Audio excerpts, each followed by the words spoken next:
కదా అంతకు ముందన్నీ అంటే అటువంటి సినిమాలు చేసి సడన్గా వచ్చి చందమామ కథలు ముద్దులు గిద్దులు పెడితే నీకేమో ఎందుకంటే నేను ఆర్టిస్ట్, నేను అప్పుడు హీరోయిన్ ఉన్నప్పుడు చేస్తున్నాను. చేసావు ఫస్ట్ మూవీ నరేష్ గారితోనే చేశాను. నరేష్తో ముద్దులు పెట్టేసావా? మొత్తం అసలు సినిమా మొత్తం ఆయన నటించడమే కదా, నేను ఆయనతో క్లోజ్ గా ఉన్నట్టు నటించడం. నువ్వు అక్కడ మగవాడివి కదా. మగోడిగా అందులో నేను అందుకని అలా చేశాను కాబట్టి నాకు అది ఏం పెద్ద తప్పు అనిపించలేదు. పెద్ద ఆర్టిస్ట్గా సిచ్యుయేషన్కి తగ్గట్టుగా కావాలన్నప్పుడు చేస్తానని చెప్పని చేశాను. Very good. అట్లా ఉండాలి ఆర్టిస్టులు, స్పోర్టివ్గా ఉండాలి. అదేదో తప్పు చేసినట్టు ఫీల్ అయిపోయి కంగారు పడిపోయి. ఎందుకంటే అన్నీ తెలిసే కదా సినిమా ఇండస్ట్రీకి వచ్చాను. సినిమా అంటే ఇలా ఇది కాదు అది చేయను ఇది అంటే ఇంక ఇంట్లో కూర్చోవాల్సిందే, అవసరం ఎందుకు కదా లేదన్నప్పుడు. చాలా మంది అంటారు కదా అది చేయకూడదు అది. అది కొంతమంది ఉంటారు సార్, ఇప్పుడు కొంతమంది ఆర్టిస్ట్ అంటారు సార్, వాళ్ళకి వర్కౌట్ అవుతుంది. నేను అలా లేదు. నేనైతే ఒక ఆర్టిస్ట్గా ఇప్పుడు కుక్కలాగా చేయాలి, పిచ్చిదానిలాగా అరవాలి, భిక్షకుడిలాగా డ్రెస్ వేసుకుంటే వేసుకోవాలి. సో ఆర్టిస్ట్ అంతే. ఇంకా మొన్నప్పుడు ఒక సినిమా చూసాను, ఒక వెబ్ సిరీస్ చూసాను, సుహాసిని గారు ఎంత డీగ్లామర్ క్యారెక్టర్ వేస్తే ఇంతవరకు శారీ కట్టుకుని పిచ్చి పిచ్చిగా వేసుకో.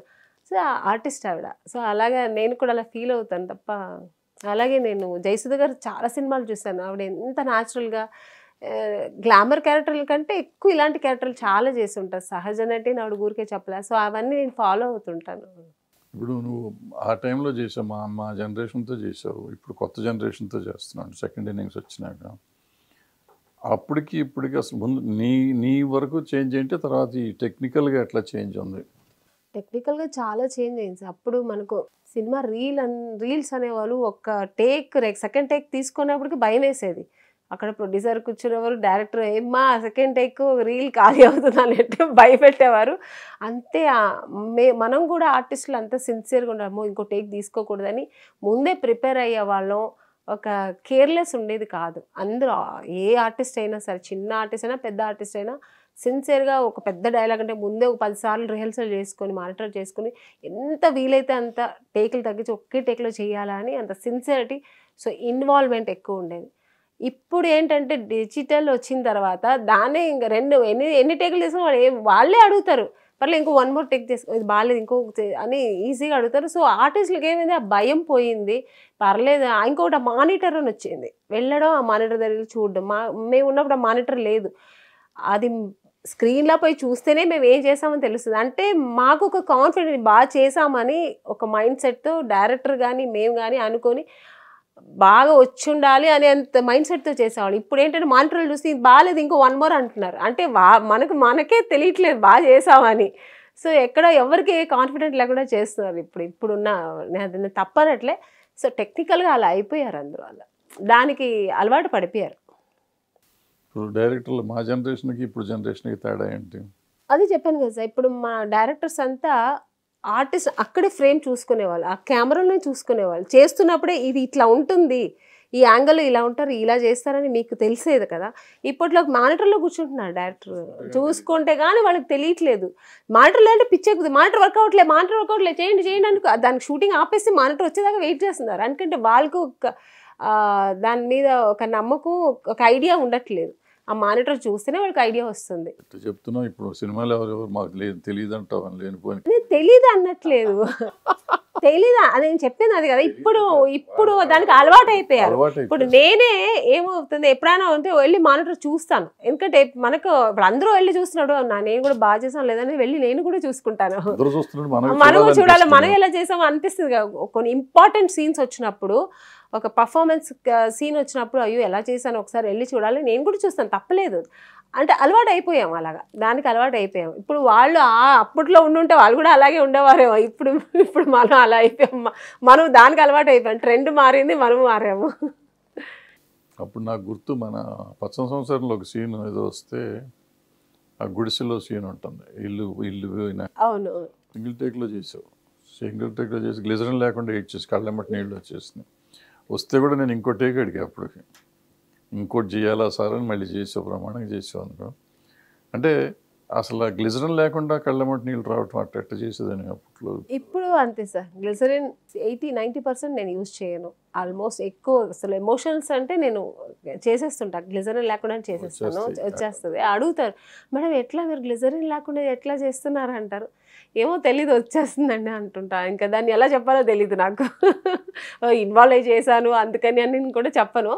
ఏమో వచ్చిందండి అలా చేసేస్తుంటాను. అందుకే మేడం మీరంతా ఇంకా ఉన్నారు ఇండస్ట్రీలో అని ఏదో వాళ్ళు గొప్పగా చెప్తుంటారు. మనసులో ఫీల్ అవుతుంటా ఓకే అట్లీస్ట్ మన గురించి ఇంకా మాట్లాడుతున్నారు కదా అని.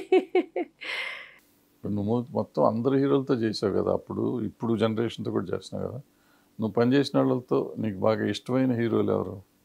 అప్పట్లోనా సార్? అప్పట్లోనూ అప్పుడు అయినాక ఇక్కడ అప్పట్లయినా అందరు హీరోస్ అప్పుడు తోటి వాళ్ళు ఇప్పుడు కొడుకులు కొడుకులు అందరూ వచ్చారు. అందరూ హీరోస్ ఇష్టమే సార్. చాలా అందరూ ఇష్టం. ఎందుకంటే అందరితో నేను కంఫర్టబుల్గా నేను చేశాను. నాకు ఎక్కడ ఏ హీరోస్తో ఏ కాంట్రవర్సీ రాలేదు. హ్యాపీగా చేశాను నేను. సో అందుకని అందరు హీరోస్ అంటే ఇష్టమే నాకు. అందరూ ఇష్టమే. అందరూ ఇష్టమే. ఇప్పుడు కూడా అంతే. చాలామంది ఇప్పుడు మహేష్ బాబు గారికి డైరెక్ట్గా చేయలేదు కానీ అమ్మగా చేశాను. తర్వాత చాలామంది చేస్తున్నాను సార్. ఇప్పుడు కృష్ణ గారితో 3-4 సినిమాలు చేసినట్టున్నాడు. కృష్ణ గారితో 3-4 సినిమాలు చేశాను సార్. చేసాం మళ్ళీ వాళ్ళ అబ్బాయికి తల్లిగా చేసి చేశాను. అఖిల్తో చేశాను. అందరితో చేస్తాం. నాగార్జునతో చేసి వాళ్ళ అబ్బాయికి చేసి అబ్బాయితో చేశాను. వాడు చిన్నప్పుడే చేశాను. సిసింద్రి చేశాను. మళ్ళీ మొన్న చేసావు? మొన్న చేశాను. Good good good. ఇంకెవరికి చేసావు? అల్లు శిరీష్ చేశాను. వాళ్ళ కంపెనీలో చేయలేదు. గీతాడ్స్ అంతకుముందు చేయలేదు. చేశాను సార్. అంతకుముందు ఇది మోస్ట్ ఎలిజిబుల్ బ్యాచులర్ వాళ్ళదే కదా. అది అప్పుడు చేయలేదు నేను. అప్పట్లో చేయలేదు. ఇప్పుడే చేశాను. ఇప్పుడు 3-4 ఫిలిమ్స్ చేశాను. ఇప్పుడు ఈ సిస్టమ్ ఇప్పుడు నీకు ఎట్లా బాగానే అవుతుందా?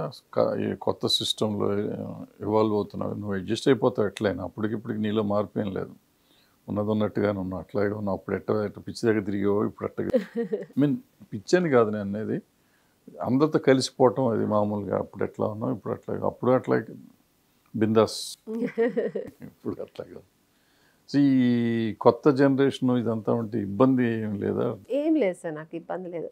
నీ పని కొంతమందికి తెలీదు. ఇప్పుడు సినిమాలు చేశారు హీరోయిన్, కొంతమంది ఫస్ట్ డే తెలీదు, తర్వాత వాళ్ళు ఏదో గూగుల్లో చూస్తారో అది ఇంకొకరు చెప్తారేమో తెలియదు. నెక్స్ట్ సెకండ్ వచ్చి మేడం మీ సినిమాలు ఎన్ని సినిమాలు చేశారు మేడం, ఎంత గొప్ప ఆర్టిస్ట్, అదే ఏదో చెప్తూ ఉంటారు. Thank you అంటుంటాను. శుభలగ్నం చూశాను మేడం, ఎంత బాగా చేశారు. మొన్నెప్పుడు ఒక ఇది ఒరిస్సా షూటింగ్ ఎలా అంటే మా తెలుగు మూవీనే ఒరిస్సాలో చేస్తున్నారు.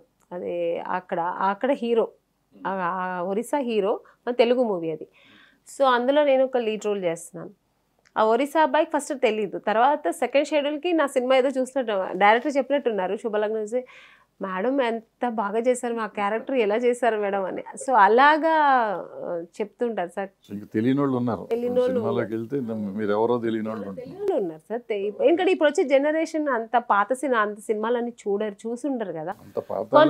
పాతదంటే మరీ పాతది కాదు, అంటే ఇప్పుడు వచ్చే చూస్తుంటారు. కొంతమంది ఎలా తెలుస్తుందంటే వాళ్ళ అమ్మగారు ఇంట్లో చూస్తుంటారు. మా అమ్మగారికి చాలా ఇష్టం మేడం మీరు, మా అమ్మ పిచ్చి ఫ్యాన్ అని చెప్పి వీడియో కాల్ చూసి మాట్లాడిస్తుంటారు. సో అలా తెలిసిన వాళ్ళు ఉన్నారు. సార్ ఇంతసేపు నన్ను మీరు ఇంటర్వ్యూ చేశారు, ఎందుకంటే ఎంతైనా నేను మీ శిష్యురాల్లాగా మీ సినిమా చేశాను, పెద్ద హిట్ అయింది ఆ సినిమా. మంచి సాంగ్స్, అందులో మంచి క్యారెక్టర్ నాకు ఇచ్చారు. సో అక్కడి నుంచి నా జర్నీ ఇంకా ఎక్కువ నాకు కొంచెం హైప్లో తీసుకెళ్ళింది. మీకు ఎలా అనిపిస్తుంది అప్పుడున్న హీరోయిన్స్, ఇప్పుడు మీరు చూస్తున్న జనరేషన్? మేము అప్పుడంతా హీరోయిన్స్ మీ సినిమాలో సౌందర్య గారు, తర్వాత రంభ గారు అందరూ చేసాం మీ బ్యానర్లో, మీ డైరెక్షన్లో. సో ఇప్పుడే ఉన్న హీరోయిన్స్కి అప్పుడున్న హీరోయిన్స్ చూస్తే మీకు ఏమనిపిస్తుంది? ఇప్పుడున్న వాళ్ళు నా ముఖం చూడరు కదా, అప్పుడు మీరు మనం చూసేవారు, గౌరవంగా చూసేవారు కదా. ఇలానే సార్. అంటే ఒకటి ఏంటంటే ఇప్పుడు మనం సినిమాలు చేస్తూ ఉండేవారు, రెగ్యులర్ ప్రొడక్షన్లో ఉండేవారు. సో సైమల్టేనియస్గా 2-3 సినిమాలు జరుగుతూ ఉండేవి. సో దాంతో అందరూ బాగుండేవారు. ఇప్పుడు మనం లైన్లో లేం కదా, లేనప్పుడు వాళ్ళతో మనకేం సంబంధించి అనుకోవటమే కానీ ఎదుగు చూస్తారు అవసరం లేకుండా. మీరైనా అప్పుడు మన సినిమా జరుగుతుంది కాబట్టి, అది నేను ఇందాక చెప్పాను, అలజడికి వచ్చి వెళ్ళిపోయావు. మా ఎవరో తెలియదు కాబట్టి వెళ్ళిపోయావు. నువ్వు తెలిసి ఉంటే ఆగి అందరినీ పలకరించి ఒక కూల్ డ్రింకో ఏదో తిని తాగి వెళ్ళేదని కదా. మిస్ అయ్యి వెళ్ళిపోయినప్పుడు వెళ్ళిపోయావు. సిమిలర్గా ఇప్పుడు వాళ్ళు కూడా అట్లాగే ఉంటారు, మనకు తెలిస్తే మాట్లాడతారు. ఇప్పుడున్న హీరోయిన్స్ చాలా బాగున్నారు. ఉన్నావు నువ్వు ఇప్పుడు సినిమాకి వెళ్తే వాళ్ళు ఎవరో నిన్ను గుర్తుపట్టక తర్వాత రోజు తెలుసుకుంటున్నారు అంటారు. మేము వెళ్తే ఆ మమ్మల్ని కూడా ఎవరో చెప్పాలి, పలానా భరద్వాజ్ అని చెప్తే తప్ప వాళ్ళకి అర్థం కాదు. సో సిమిలర్గా అట్లా ఉంటుంది. అండ్ యాజ్ యూ సెడ్ ఇందాక చెప్పినట్టు జనరేషన్స్ మారిపోయినాయి, అన్నీ అప్పుడులాగా ఉండాలి ఇప్పుడులాగా ఉండాలి అనుకుంటే మనమే అడ్జస్ట్ అవ్వాలి తప్ప వాళ్ళకి. ఇప్పుడు నేను అలాగే అడ్జస్ట్ అవుతున్నాను సార్. ఇప్పుడు ఉన్న వాళ్ళ ఆర్టిస్టులు మనం ఏంటి వెళ్ళి నన్ను గౌరవించలే, అయ్యో ఏం అడగలేదు, నన్ను మాట్లాడి పలకరించలే, నేను ఫీల్ అవ్వను. ఎందుకంటే పాప వాళ్ళకి తెలియదు మనం ఎవరో. మనం కంఫర్ట్గా ఇంకా మనమే వెళ్ళి హాయ్ బాగున్నారా, నేను ఆమెని నేను వెళ్ళి చెప్పుకోను, కానీ హాయ్ బాగున్నారమ్మా గుడ్ మార్నింగ్ అని నేనే చెప్తాను. దాంట్లో తెలిసి నాకు అమ్మో నిన్న అనుకోలేదు అనుకుంటారు. పైగా అంటుంటారు, మేడం ఎందుకు మేడం మీరు 9 దాకా చేస్తారు, మీరు సీనియర్ ఆర్టిస్ట్ కదా అంటే, మాకు అప్పటి నుంచి అలవాటు అయిపోయింది, ఎక్కువ నైట్లో చేసేవాళ్ళం మేము అప్పట్లో. అలా అలా అలవాటు అయిపోయింది. ఇప్పుడు మేము అలా వాళ్ళ దానికి అలవాటు అయిపోయాం, వాళ్ళ ట్రెండ్కి అలవాటు అయిపోయాం సార్.